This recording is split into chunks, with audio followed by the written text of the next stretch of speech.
বঙ্গোপসাগরে ঘনীভূত গভীর নিম্নচাপ এবং অন্যদিকে আমাবস্যার জোড়া ফলার ফলে নদীর জলস্তর অনেকটাই বৃদ্ধি পেয়েছে।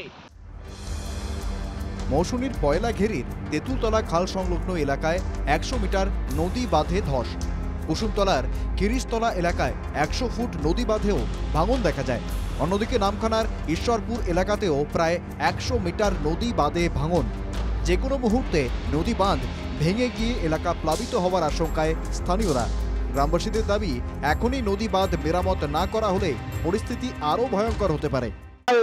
গতকাল রাতে বেশ অনেকটা জায়গা মোটামুটি আমাদের ধস নিয়ে নেমে গিয়েছে।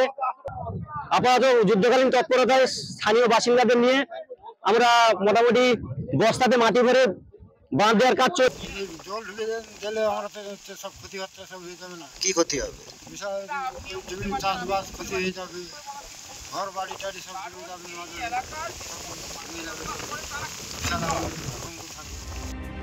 সকাল থেকেই স্থানীয় বাসিন্দারা নিজেরাই নদী বাঁধ মেরামতের কাজে হাত লাগিয়েছেন।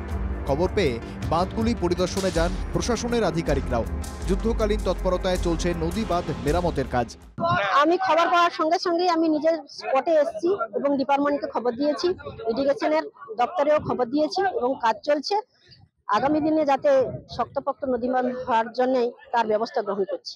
অতিরিক্ত বৃষ্টির জন্য এটা হয়েছে। আমরা ইরিগেশনের ডিপার্টমেন্টে খবর দিয়েছি, ওরা কাজ করেছে আর ওরা টহলদারি দিচ্ছে। সব কিছু আমরা ব্লকের সঙ্গেও যোগাযোগ করেছি এবং ইরিগেশন ডিপার্টমেন্টে ওরা যেভাবে জল বাড়ছে তাতে এই যে জলস্তর বৃদ্ধি এবং আমাবস্যার কোটাল তাতে যদি বাড়তে থাকে তাহলে এই দুর্বল নদী বাঁধ ভেঙে প্লাবিত হবে গ্রামের পর গ্রাম, চাষের জমি এবং অন্যদিকে তাদের বসত বাড়ি।